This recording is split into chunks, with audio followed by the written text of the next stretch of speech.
The dialogue is boring, it drags on for too long. The dialogue I wrote is very short, and I'm not sure how to communicate the information I want to get across to the reader. The dialogue I wrote feels flat, and it doesn't feel like it's between real characters. How do you even write dialogue, and how do you fit it into the events naturally? Welcome aboard the imaginary airline today.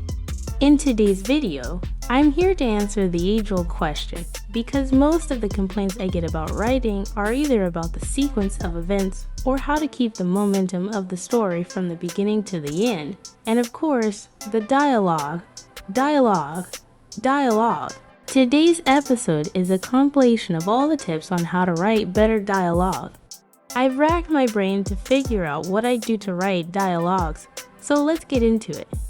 Here's how to write dialogue that stands out and isn't just empty filler that makes the reader want to throw the book at your face while reading.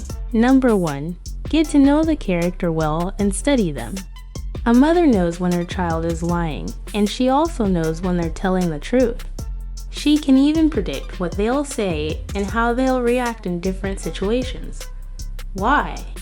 Because it's her child, and no one knows them better except maybe a detective who's been observing the protagonist for 3 years. You are just like those to the mother, and the detective you need to know every little detail about each character, how they act, what they do every day, their strengths, weaknesses, and flaws.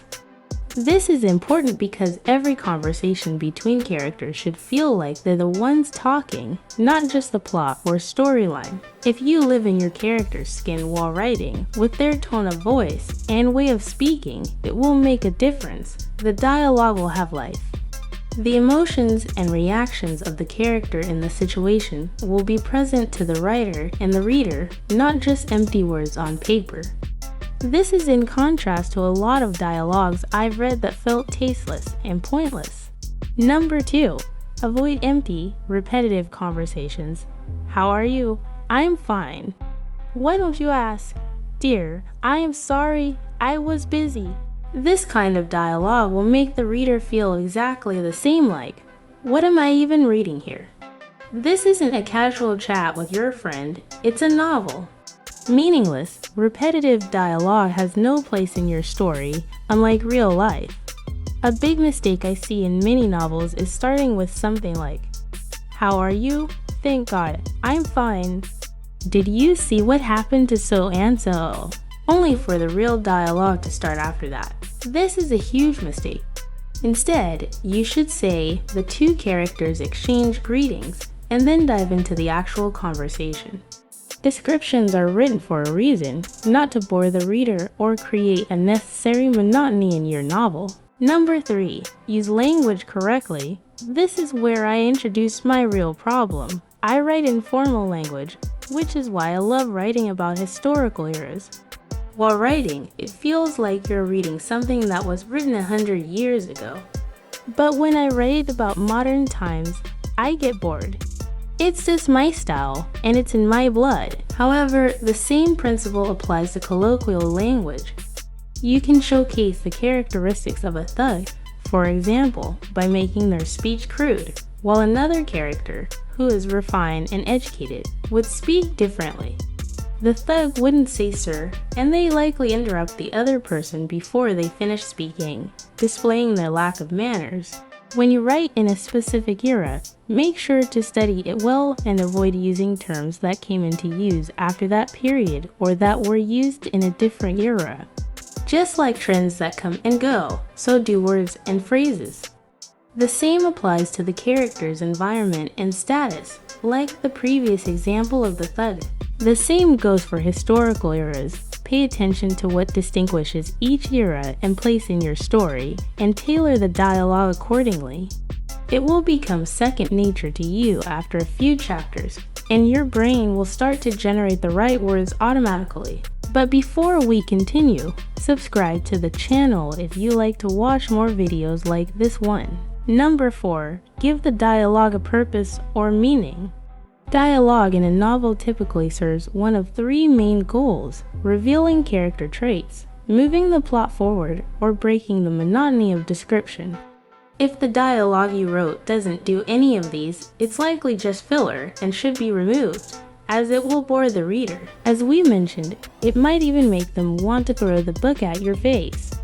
And readers are surprisingly good at aiming when it comes to native criticism. Number 5. Minimize the number of characters speaking in one scene. To make it easier for the reader to follow the conversation, it's best to keep it between just the characters.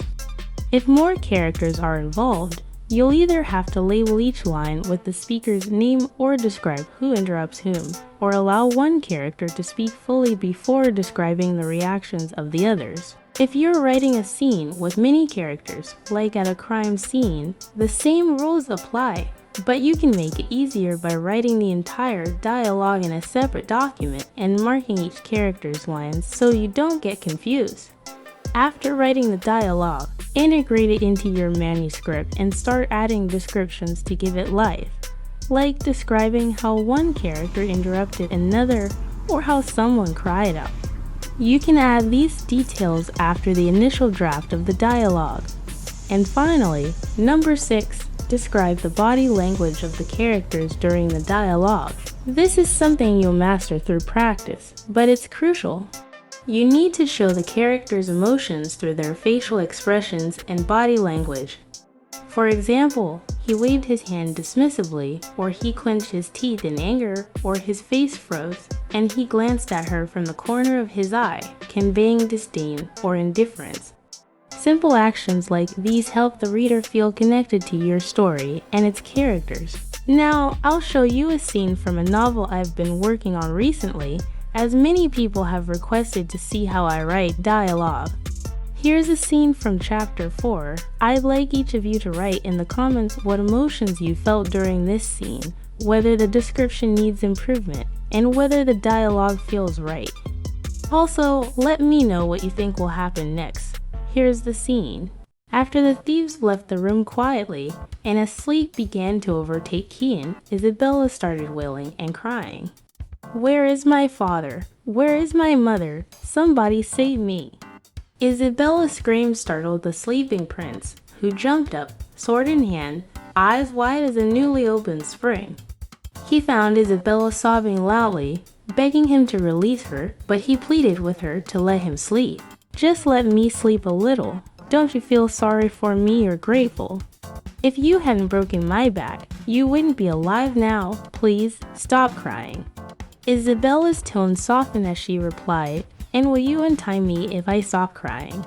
Kian groaned in pain as he got up from the bed, then untied the rope binding her to the wall before collapsing back onto the bed, trying to sleep. But Isabella began to wail again. "Oh, my God, what a miserable life I lead. How did I end up here, in the village of thieves? Take me back home.